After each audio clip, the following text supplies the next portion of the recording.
तो बच्चों, आज अल्टरनेटिंग करंट में हम लोग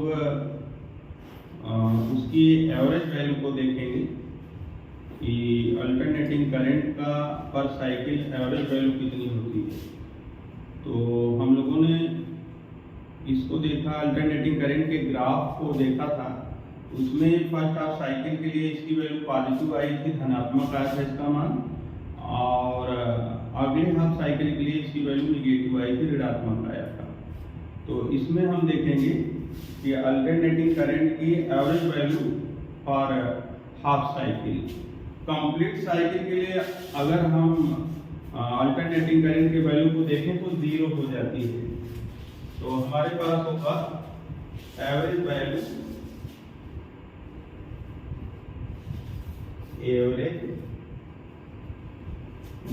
of alternating average value of alternating current, alternating current की एवरेज वैल्यू, अल्टरनेटिंग प्रत्यावर्ती धारा का औसत मान। तो जो ग्राफ हम लोगों ने प्लॉट किया था, ग्राफ की प्लॉटिंग में आप देखे थे कि ये स्थिति आया था ग्राफ की प्लॉटिंग में, ये प्रत्यावर्ती धारा और वोल्टेज का ग्राफ इसी तरीके से वैल्यू हुआ था। तो फर्स्ट हाफ साइकिल के लिए वैल्यू पॉजिटिव आई थी और सेकंड हाफ साइकिल के लिए वैल्यू निगेटिव आई थी। तो अगर हम कंप्लीट साइकिल के लिए अल्टरनेटिंग करंट का कंप्लीट मान देखना चाहें तो हाफ साइकिल के लिए पॉजिटिव और उतना ही हाफ साइकिल के लिए निगेटिव होगा। तो कंप्लीट साइकिल के लिए जब हम ऐड करेंगे तो 0 हो जाएगा। इसका मतलब यह हुआ कि अल्टरनेटिंग करंट नहीं मिलेगी, क्योंकि कंप्लीट साइकिल के लिए वैल्यूज को हम जो जोड़ रहे हैं तो 0 हो जा रहा है। लेकिन यहाँ पर ध्यान दें कि हाफ साइकिल के लिए इसका जो वेरिएशन है अल्टरनेटिंग करंट का, वो 0 से लेकर के मैक्सिमम बढ़ते बढ़ते और मैक्सिमम लेकर के धीरे धीरे 0 की तरफ हो रहा है। इसका मतलब कि प्रत्यावर्ती धारा में बदलाव हो रहा है। ग्राफ आपका ऊपर को चढ़ रहा है, ये पीक वैल्यू है ग्राफ का, और उसके बाद ग्राफ आपका नीचे उतर रहा है और कहाँ तक जाते जाते ये 0 टाइम पर है और ये T/2 टाइम पर है। और फिर अगले साइकिल में ग्राफ हमारा रिवर्स, हमारी करंट रिवर्स डायरेक्शन में मैक्सिमम हो रही है उस सर्किट में, और धीरे धीरे फिर 0 हो जा रही है। और ये कहाँ तक टाइम चला जा रहा है, कंप्लीट T, एक पूरे साइकिल के लिए, ठीक ना। ये 0 टाइम है हमारा, इस पर आप टाइम दिखाते हैं और इस पर आप करंट दिखाएंगे और वोल्टेज दिखाएंगे। ये I हो गया, या अल्टरनेटिव वोल्टेज भी हम इस पर दिखाएंगे। वोल्टेज और करंट के लिए सेम साइन इक्वेशन मिलते हैं, जैसे कि आपने पीछे देखा था, V = V0 sin ω t, या इसी के correspond I = I0 sin ω t। तो अल्टरनेटिंग वोल्टेज और करंट के लिए सेम ग्राफ आपको मिलेगा। ग्राफ की स्थिति आपको देखना है कि 0 से मैक्सिमम और मैक्सिमम से 0 होने में, हाफ साइकिल कंप्लीट करने में टाइम 0 से T/2 तक कवर कर रहा है। अगली हाफ साइकिल कंप्लीट करने में टाइम T/2 से T तक कवर कर रहा है। तो हम हाफ साइकिल के लिए एवरेज वैल्यू को देखें, फिर अगली हाफ साइकिल के लिए एवरेज वैल्यू औसत मान को देखें। औसत मान क्यों निकालना पड़ रहा है, क्योंकि धारा की वैल्यू 0 से बढ़ रही है और बढ़कर के 0 हो रही है, ये वेरिएबल है। तो हाफ साइकिल के लिए उसका औसत मान हमें लेना पड़ेगा कि जब किसी राशि में बदलाव होने लगता है तो बदलाव होने की स्थिति में हमें एवरेज लेना पड़ता है। और ये एवरेज हम अर्थमेटिक मीन नहीं ले सकते, इसको हम कैलकुलस की सहायता से ये रेगुलर ऑर्डर में चेंजिंग वाला हम लेंगे। तो इसमें हाफ साइकिल की जो हमें एवरेज वैल्यू निकालनी होगी, हम ये मान लें कि average value of half cycle अर्ध चक्र की का औसत मान अगर हम मेजर करना चाहें तो ये M हर मीन या एवरेज, मीन वैल्यू या मीन वैल्यू या औसत मान। तो I mean is equal to, ये जाएगा आपका कहां से कहां तक टाइम चेंज हो रहा है, 0 से t/2 तक टाइम औसत। हाफ साइकिल के लिए धारा का मान आपका कहां से कहां, टाइम कहां से कहां वैरी हो रहा है, 0 से t/2 तक। तो लिमिट आपकी है कहां से, 0 से t/2 तक। और इसका औसत मान हम निकालना चाहते हैं, हम औसत मान निकालना चाहते हैं करंट का, तो ये हो गया आई टी, और औसत निकालेंगे तो इसमें हम क्या करेंगे, t/2 को डिवाइड कर देंगे, 0 प्लस t/2, तो यह आपको मिलेगा मान लीजिए t/2 से क्या करेंगे, डिवाइड कर देंगे। अब एवरेज निकल जाएगा। यहाँ पर आप ये जानते हैं कि करंट एक्सप्रेशन में हमें मालूम है I = I0 sin omega t। इसी अल्टरनेटिव करंट एक्सप्रेशन का हमें एवरेज वैल्यू ज्ञात करना है। तब हम ले आएंगे इसको अपने आई मीन पर रखेंगे, इज इक्वल टू, ये मिलेगा हमारी लोअर लिमिट होगी 0 से t/2, और i की जगह पर कितना होगा, I0 sin omega t, I0 sin omega t, और वेरिएबल हमारा टाइम है तो dt, और ये हमारा होगा t/2।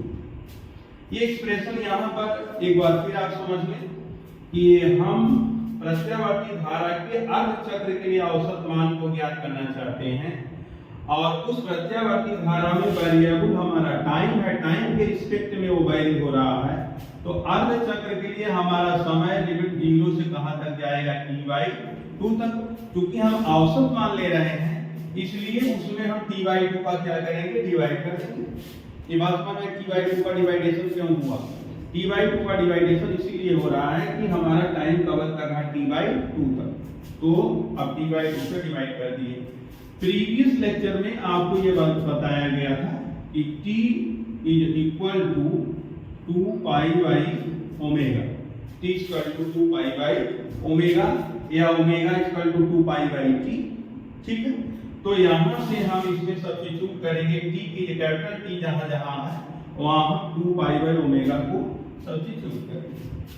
ठीक है, तब हमें ये मिल जाएगा, ये आई मीन, और ये फर्स्ट हाफ साइकिल के लिए एवरेज वैल्यू अल्टरनेटिंग करंट की निकल करके आ रही है, I mean is equal to, ये लिमिट हमारी लगेगी 0 से t/2, t के स्थान पर हम रखेंगे कितना, 2π/ओमेगा, और 2 यहाँ डिवाइडेशन हुआ है, ये 2 यहाँ हो जाएगा, ये 2 से 2 कैंसिल आउट हो जाएगा, ये मिल जाएगा I0, ये sin ओमेगा t dt, और यहाँ t के जगह पर होगा 2π/ओमेगा, और फिर इसके अपान में 2 है तो यहाँ 2 लग जाएगा, ये 2 से 2 कैंसिल आउट होगा।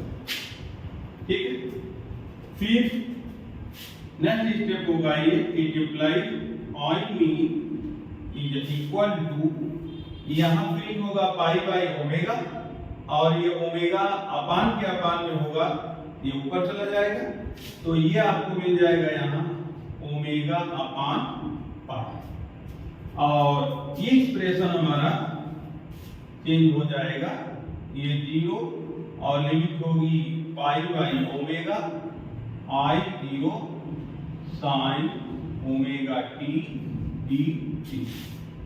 ये स्टेप फिर से आप देख लीजिए, यहाँ पर 2 से 2 कैंसिल आउट हुआ, हायर लिमिट हमारी बची कितना, हायर लिमिट बची π/ओमेगा, यहाँ 2 से 2 कैंसिल हुआ तो ये π/ओमेगा बचा, लेकिन ओमेगा अपान के अपान में है इसलिए ये ऊपर चला जाएगा, तो आपको मिल जाएगा omega upon pi. Lower limit 0, higher limit π/ओमेगा, I0 sin omega t dt। अब इस स्टेप के बाद आपकी जो स्थिति होगी वो ये,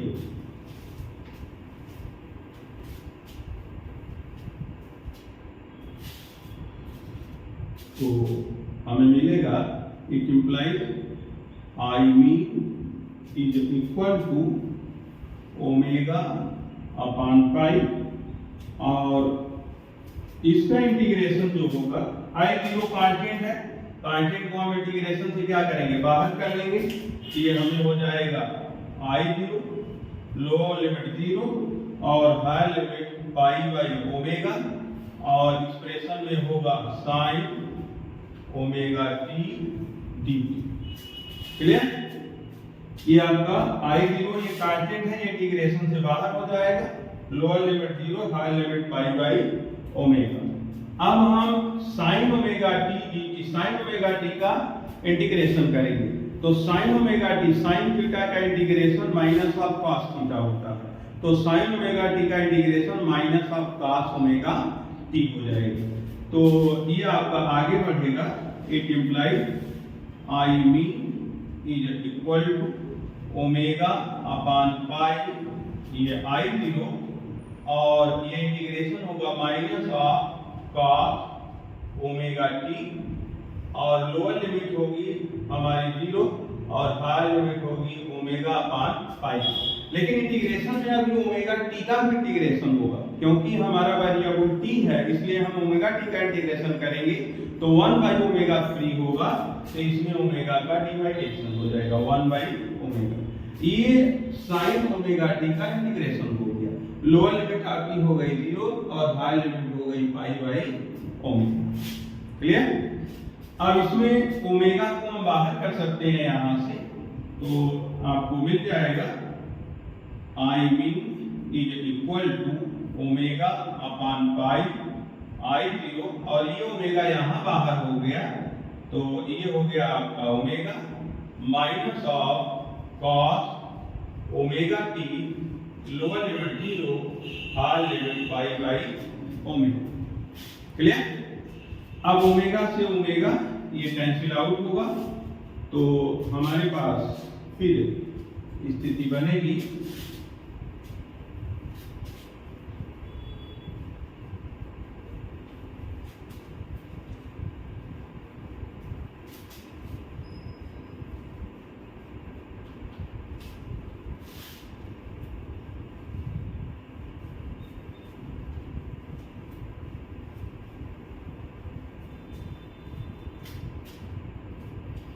ये आगे बढ़ जाएगा और हमें मिलेगा I mean is equal to I zero upon pi, और लिमिट को जब हम हल करेंगे तो एक बार वेरिएबल हमारा टी था, तो टी के जगह पर हम एक बार पाई बाई ओमेगा रखेंगे, फिर एक बार जीरो रख करके उसे घटा देंगे, तो लिमिट हल हो जाएगी। तो ये आपको मिल गया minus of cos omega into T के जगह पर क्या रखा जाएगा, पाई बाई ओमेगा, तो पाई बाई ओमेगा, फिर माइनस, और ये कॉस माइनस में है तो minus of cos omega into T के जगह पर क्या होगा, जी। क्लियर? अब आगे ये होगा आई मीन एवरेज वैल्यू उसकी, ये आई जीरो अपॉन पाई, ये ओमेगा से ओमेगा कैंसिल आउट होगा, cos पाई माने cos 180 और cos 180 की वैल्यू -1, cos 180 की वैल्यू कितनी होगी, cos 180 इज इक्वल टू -1, ये माइनस ऑफ 1 और माइनस, फिर cos 0 की है माइनस है, cos 0 की वैल्यू कितनी हो जाएगी 1, cos 0 कितनी हो जाएगी, cos 0 इक्वल टू 1, ये मिल गया आपको कितना 1। तो फिर आपको ये I mean is equal to I zero upon pi, यहाँ मिल गया कितना 1 प्लस 1। क्लियर? तो फिर आपको I mean is equal to 1 और 1 मिलके कितना हुआ, ये हो गया आपका 1 1 मिलके 2, तो 2 आई जीरो के अपॉन पाई। ये फर्स्ट हाफ साइकिल के लिए ये प्रत्यावर्ती धारा का औसत मान प्राप्त हुआ आपको 2i0 के अपॉन पाई, जहां पाई की वैल्यू हम अगर पाई का आंशिक मान रखेंगे, पाई की वैल्यू सब्स्टिट्यूट करेंगे तो हमको मिल जाएगा वो पाई की वैल्यू 3.14, उसकी वैल्यू रखेंगे। तो यहाँ पर ये देख रहे हैं कि अल्टरनेटिंग करंट के लिए जो फर्स्ट हाफ साइकिल की वैल्यू आपने मेजर किया है, ये फर्स्ट हाफ साइकिल की वैल्यू आपको मिल रही है 2 2I0 अपान पाई। ये कितनी मिल रही है? 2I0 अपान पाई। सिमिलरली इसी तरीके से हम सेकेंड हाफ साइकिल के लिए अगर वैल्यू निकालते हैं, ये सेकेंड हाफ साइकिल के लिए इसका एवरेज वैल्यू निकालते हैं, तो ये वैल्यू माइनस ऑफ 2I0 अपान पाई कितनी मिलती है? सेकेंड हाफ साइकिल के लिए इसकी वैल्यू मिलती है माइनस ऑफ 2I0 अपान पाई। इसका मतलब कि अगर कंप्लीट साइकिल के लिए एवरेज वैल्यू, फिर अल्टरनेटिंग करंट का क्या हो जाएगा? 0। फिर अल्टरनेटिंग करंट का क्या हो जाएगा? आपको ये 0 मिल जाएगा। तो यहां से आपके अल्टरनेटिंग करंट के फर्स्ट हाफ साइकिल के लिए जो वैल्यू प्राप्त हुई है, वो वैल्यू प्राप्त हुई है ये प्लस में आपके पास 2I0 अपान पाई, और हम आगे अगर इसको देखें और ये लिखें इसी प्रकार सेकेंड हाफ साइकिल के लिए एवरेज वैल्यू हम देखें तो वो मिलती है हमारे पास, उसको हम I डैश मीन कर दें, ये मिलेगा minus of 2I0 upon pi, minus of 2I0 अपान पाई। तो हम अल्टरनेटिंग करंट की कंप्लीट साइकिल के लिए अगर एवरेज वैल्यू हम क्लियर करना चाहते हैं, तो average value for complete cycle of alternating current, तो हम दोनों को जोड़ेंगे तो हमें क्या मिल जाएगा? ये 2I0 अपान पाई, और ये डिवाइड करेंगे तो माइनस ऑफ 2I0 अपान पाई, तो ये कितना हो जाएगा? 0। तो अब अल्टरनेटिंग करंट का जो कंप्लीट साइकिल के लिए एवरेज वैल्यू 0 आ रही है, ये एवरेज वैल्यू 0 आ रही है, तो दिमाग पर एक प्रश्न खड़ा हो जाता है कि आखिर अल्टरनेटिंग करंट की वैल्यू मिलेगी तब कैसे हमको? तो उस अल्टरनेटिंग करंट की वैल्यू हमें मिलेगी नहीं, अगर मिल नहीं रही है तो ऑपरेटर हमारे चल कैसे रहे हैं? तो इस बात को हम लोग अगले लेक्चर में क्लियर करेंगे। ओके।